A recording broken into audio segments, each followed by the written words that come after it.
जण माता भेणा का बच्चा को पढ़ाई में मन नहीं लागे तो बण माता भेणा ने मैं एक उपाय बताऊँ हूँ। बण गुरुवार को व्रत करना चाहिए। गुरुवार तो गुरु को आशीर्वाद मिलेगो, वैसे बन के बच्चा की पढ़ाई में दिमाग लगन लग जाएगो और वह बच्चा बहुत तरक्की करेगा और अपना घर में भी अन्न धन की कोई कमी को नहीं रहेगी।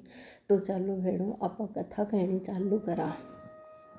कैसी गांव में एक साहूकार रहता था जिसके घर में अन्न और वस्त्र और धन की किसी की कोई कमी कौन थी, परंतु उसकी स्त्री बहुत ही कृपण थी, किसी भिक्षार्थी को कुछ नहीं देती, सारे दिन घर के कामकाज में लगी रहती। एक समय एक साधु महात्मा बृहस्पतिवार के दिन उसके द्वार पर आए और भिक्षा की याचना की। स्त्री उस समय घर के आंगन को लीप रही थी।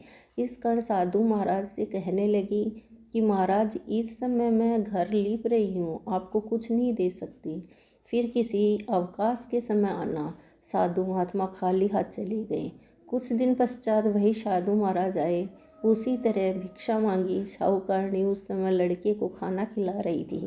कहने लगी, महाराज मैं क्या करूं, अवकाश नहीं है, इसलिए आपको भिक्षा नहीं दे सकती। तीसरी बार महात्मा आए तो उन्होंने उसी तरह से टालना चाहा, परंतु महात्मा जी कहने लगे कि यदि तुमको बिल्कुल ही अवकाश हो जाए तो तुम मुझको भिक्षा दोगी।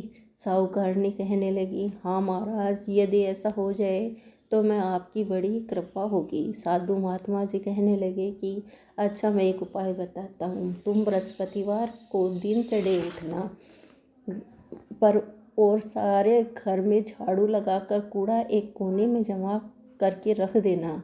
घर में चौका इत्यादि मत लगाना। फिर स्नान आदि करके घर वालों से कह दो उस दिन सब हजामत अवश्य बनवाए। रसोई बनाकर चूल्हे के पीछे रख देना, सामने कभी न रखना। सायंकाल को अंधेरा होने के बाद दीपक जलाना तथा बृहस्पतिवार को पीले वस्त्र कभी धारण मत करना, नहीं पीला भोजन बनाना। यदि ऐसा करोगी तो तुमको घर का कोई काम नहीं करना पड़ेगा। साहूकारणी ने ऐसा ही किया। बृहस्पतिवार को दिन चढ़े उठी, झाड़ू लगाकर कूड़े को घर में जमा कर रख दिया। पुरुषों से हजामत बनवाने के लिए कहा, भोजन बनाकर चूल्हे के पीछे रख दिया। वह सब बृहस्पतिवार को ऐसा ही करने लगे। अब कुछ काल बाद उसके घर में खाने को ना अन्न था और ना घर में धन था। थोड़े दिनों में महात्मा फिर आए और भिक्षा मांगी, परंतु सेठानी ने कहा, महाराज मेरे घर में खाने को अन्न नहीं है, आपको क्या दे सकती हूँ।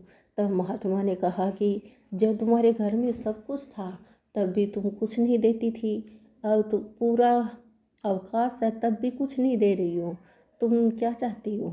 सब सेठानी ने हाथ जोड़कर प्रार्थना की, महाराज अब कोई ऐसा उपाय बताओ कि मेरे पहले जैसे अंधन हो जाए। अब मैं प्रतिज्ञा करती हूँ कि अवश्य ही जैसा आप कहोगे वैसा ही करूँगी। तब महात्मा जी ने कहा, बृहस्पतिवार को प्रातःकाल उठकर स्नान आदि से निवृत्त होकर घर को गाय के गोबर से लीपो तथा घर की पुरुष हजामत बनवाए न बनवाए भूखों को अन्न धन देते रहा करो।